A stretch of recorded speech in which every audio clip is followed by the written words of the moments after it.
Chapter 8. Tommy did not like having to sit on the floor behind the music block, but because he didn't feel like changing out of his PE kit for break time, he needed to. What kind of sick fuck made him have double physical education with breaks slotted in between? Meaning that he had to get changed just to eat a sandwich for 15 minutes and get changed again. It was the last day of school before Christmas break, and Tubbo and Ronbu sat beside him, deep in a conversation about their plans for Christmas that Tommy didn't know if he was part of. He had only been friends with them for about 2 months. Should we do a Secret Santa this year? That was something Tommy hated about Christmas. The part where you were borderline obligated to get people gifts. He used to love the holiday, especially when his brother would go out of his way to make it special. But then war did what it usually did to things Tommy loved, and rotted it to its core. A Secret Santa with 3 people? Ronbu's words caught Tommy's attention. 3 people, him included. Warmth traveled to his cheeks. Yeah, but we just gotta make sure that each person gets a different name. Tubbo explained. How? We could download an app or something? Or we could get someone to arrange who gets the gifts, Tommy said, shuffling closer to them. No offense, but we're not exactly popular in this school. Tommy narrowed his eyes at him. Speak for yourself. I can get Clementine to do it. Who's that? She's the girl I sit next to in English. She teaches me terminology she picks up from TikTok and Twitter each lesson. Miss Kang hates it when she includes it in her essay drafts, so I asked Clem if I could do the same. Please don't tell me she's the one responsible for you learning the term mansplain. Ronbu groaned, as Tommy nodded at him with a proud smile on his face. It was the word that Tommy kept whispering to him during science in first period, every time the boy answered a question. Fine, Clementine decides the Secret Santa. You better not rig it so we have to all get you presents, though, Tubbo said, pointing his finger accusingly at Tommy. He put his hands up in a mocking surrender. Hold up, I didn't even think of that. Nice, Tubbo, now you've given him ideas, Ronbu said. Now, lads, you know me, I would never do that. You literally would. The school bell saved Tommy from having to defend himself over something he probably would do. But for the sake of friendship, he won't rig the Secret Santa. It was probably the last Christmas he'd experience in this life if he didn't find a myth that made sense. Tommy visited the bench again last night, the island sea helping him focus on researching the fuck out of Greek myths. He refused to be Jason, though.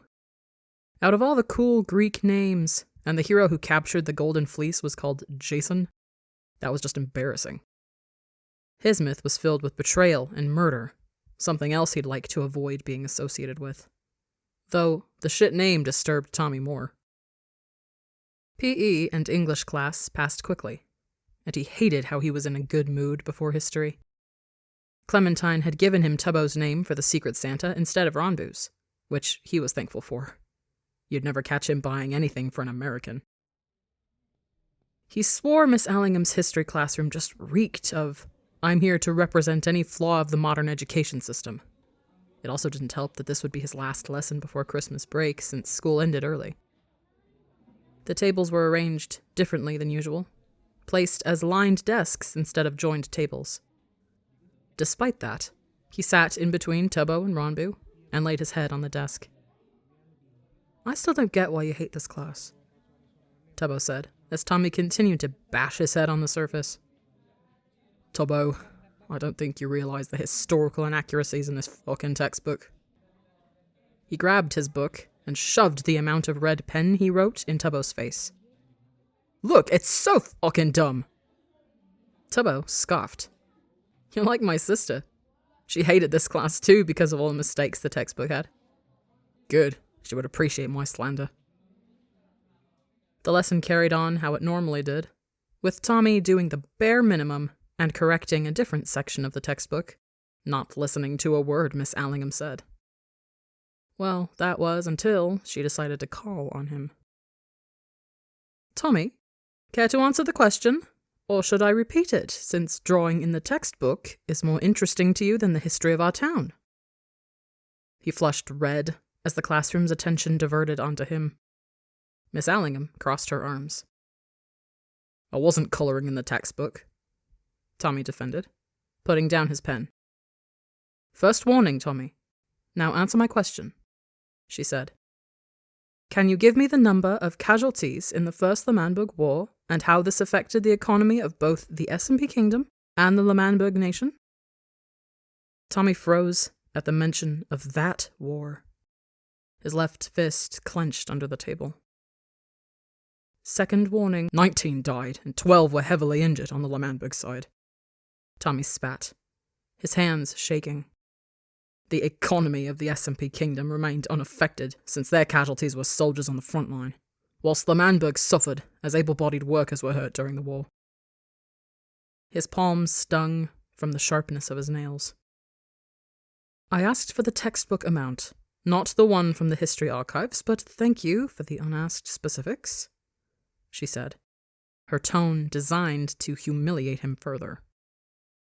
He knew the exact amount, because he was the one to bury the bodies. The mutilated faces of the dead, the aftermath of the bloodshed. He made sure every single one of them had a funeral, and the sacrifice was noted.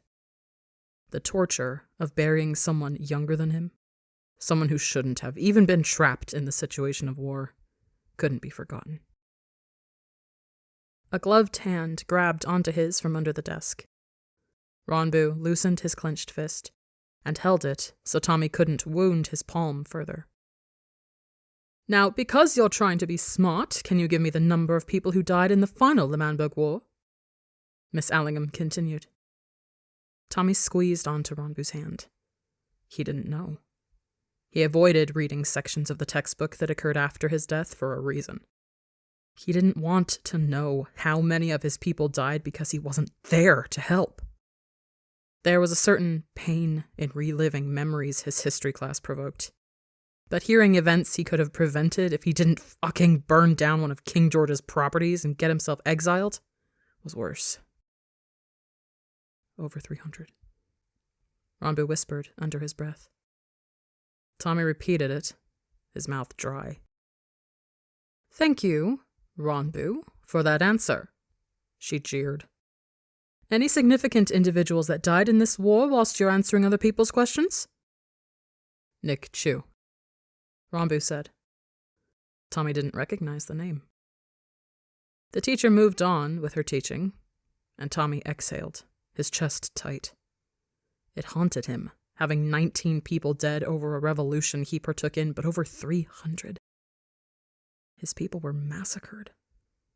There weren't even that many people in his nation when they secured independence the first time. You okay? Ronbu asked, his gloved hand still grasped in Tommy's. Yeah. Thanks, Big Man, he replied, yet the tremble in his voice said the opposite. Tubbo leaned closer, brushing against Tommy's shoulder. I will beat her up for you, Tubbo said, rather loudly. But he didn't seem to care. She's a teacher who is also taller than you, Ronbu quipped back. I will get you to beat her up. That's assault. Fine, I'll become a destructive force in all her lessons, making her life a living hell until the day she quits. Tubbo beamed as Ronbu nodded at him. That's more like it, Tommy added, resting back in his chair. It was safe to say that Tommy's last day of school ended badly after the shitfest of history class. Tubbo didn't stop talking during the rest of the lesson, no matter the warnings he received from Miss Allingham, and ended up getting sent out when he called her a wank stain. To be honest, she had it coming, since she interrupted his rant about how many nuclear weapons countries had around the world. It had Tommy's full attention, even if it slightly disturbed him that Tubbo knew this much about the topic. The dread caused by that class didn't leave his body, though, when he was back at the house in the living room. He was tempted to research the details of the final L'Manberg War, since over 300 people dying didn't seem real to him. He didn't know much about what happened after his death. He didn't know how Snowchester was founded, only that Tobias did so after the wars. He didn't know what happened to his father To Tobias, to the people he considered friends once, before they abandoned him in exile. But reading about the tragic fate of the nation your brother founded didn't appeal to him. You all right? Tekno's voice made him jump out of his seat. The man wore sports gear with a case hung around his shoulder, big enough to carry a guitar in. No, Tommy said. My history teacher decided to be a massive prick on my last day, and Phil should be glad he didn't receive a call about homicide. Well. Tekno stood there, not knowing what to do with this information. You doing anything right now? Nope. Want to come fencing? Tommy immediately got up, gaping at him. Fuck yes, sign me up! Get changed into something else and meet me in the car. He ran up those stairs and changed faster than he ever had in any life he lived. His excitement stemmed from being both able to do something with Tekno and because he used to do fencing during his Orpheus life in France with Dio. It was with an épée sword, not a saber though. Plus, they did it in alleyways rather than training rooms that looked pretentious and expensive as fuck. Tekno had sorted out a fencing kit for him and placed a saber in his hands. It was lighter than an épée. He tilted the sword to get used to the weight. Do you know how fencing works? Tekno asked, tying the straps on Tommy's gloves. I only know épée fencing. Are there any differences? There's a right-of-way rule. If both of us strike each other at the same time, the point is awarded to the person who began their attack first.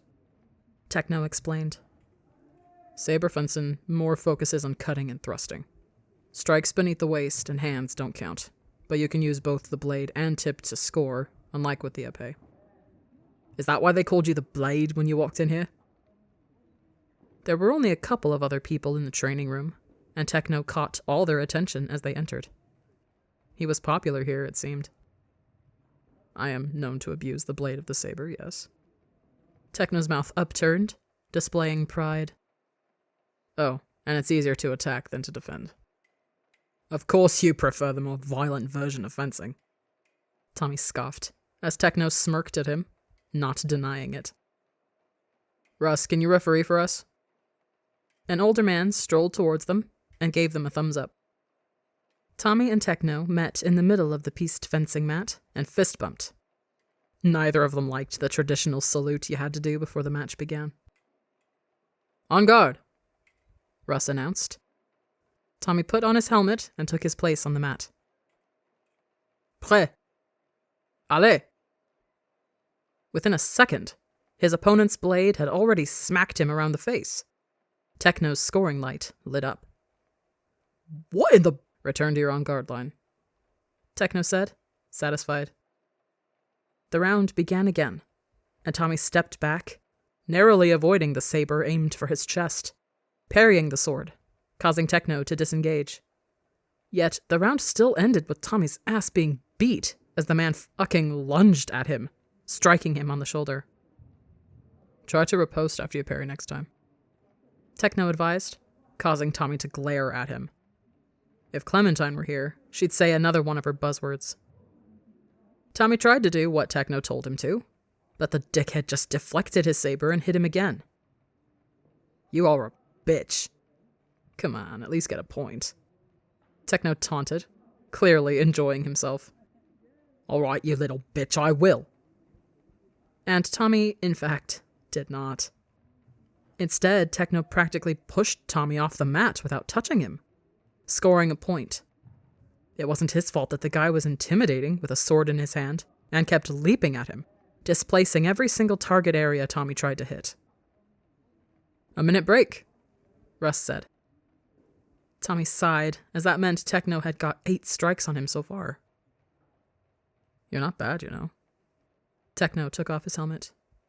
You are literally wrecking me right now, you egotistical prick. Okay, yeah, you're kinda bad. Tekno grinned at Tommy, who flipped him off. But you're holding off well against me. Can I at least start the attack next round? Fine, I'll play defense, Tekno said. You know, if you manage to get at least 4 hits on me before I get 15 on you, We can make this a weekly thing. I am going to get better than you someday. You'd have to train for 100 years. Techno declared, as confident as ever. Tommy's grin sharpened. That won't be a problem. Techno frowned at him before rolling his eyes. Break's over. Come on, up. Tommy was better at attacking than defense, with how he managed to score on his opponent 5 times. Techno attempted to hide his surprise, but failed. Tommy's bruised ego replenished as soon as Techno was forced to not attack first. When the match had finished, with Techno ultimately winning, 15-5, they shook hands and got changed out of the protective attire. Did you have fun? Techno asked as he packed his saber back into its case. Yeah. You fucking bruised me, though. Tommy pointed to the red mark forming on his collarbone. Techno poked at the red mark, laughing when Tommy slapped his hand away. Same time next week? Yep. But I'm attacking first. Bruh.